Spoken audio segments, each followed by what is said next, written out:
Alors ça m'amène à mon point suivant sur les usages et la monétisation des usages.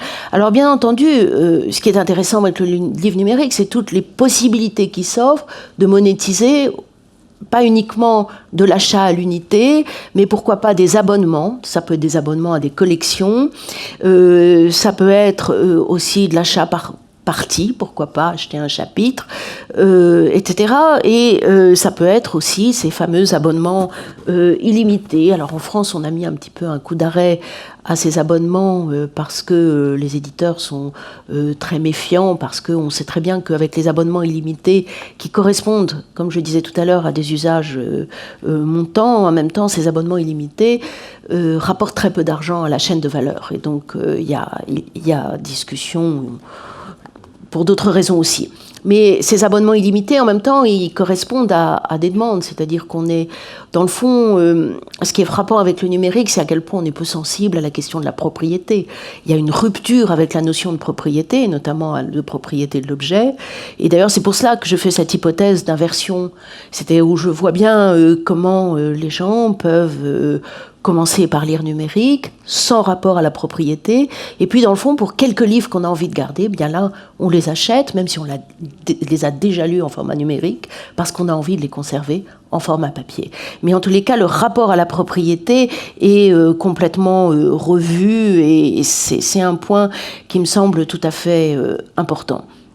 La lecture elle-même se transforme. Je ne reviendrai pas sur ce qui a été dit ce matin. Il y a des textes extrêmement intéressants de Roger Chartier sur la fragmentation, sur l'espèce d'éclatement de la lecture, et surtout, peut-être plus important encore, sur la déconstruction des hiérarchies entre les types, à la fois les types de lecture et aussi entre les types de textes. Et se crée une espèce de continuum entre les types de textes et entre les modes d'écriture. Voilà, bon, je ne vais peut-être pas m'attarder là-dessus. Et toujours sur les usages, un point qui me semble tout à fait important, c'est la question de la prescription, et qui, à mon avis, est un des nerfs de la guerre. La prescription, en France, on a tendance à toujours revenir à la figure du libraire. Et on a raison de le faire parce que le libraire est un prescripteur de livres. Bon, il y a aussi la presse, il y a toutes sortes de manières de choisir ses lectures et ses achats. Mais ce qui frappe avec l'univers numérique, c'est que l'univers, justement, de la prescription se transforme radicalement et avec des enjeux qui sont colossaux. Ceux qui l'ont très bien compris, ce sont effectivement les géants de l'Internet. Quand vous prenez Amazon, la force d'Amazon, à mon avis, c'est aussi la prescription.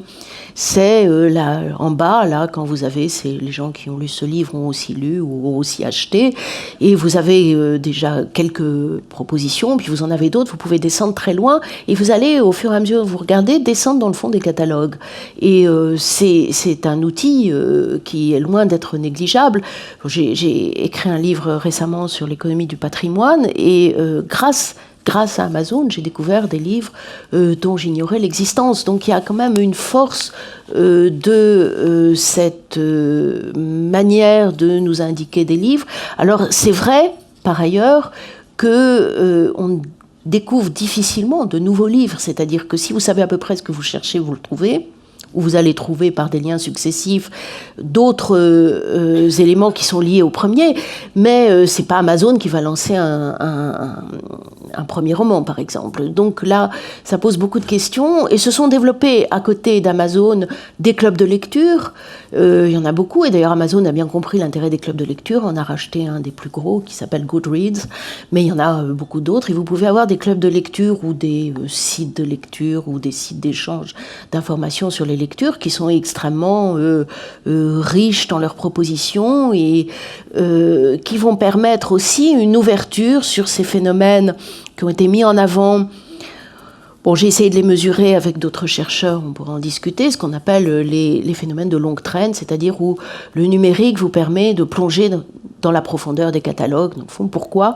Parce que grâce au numérique, vous avez accès à une infinie diversité de titres.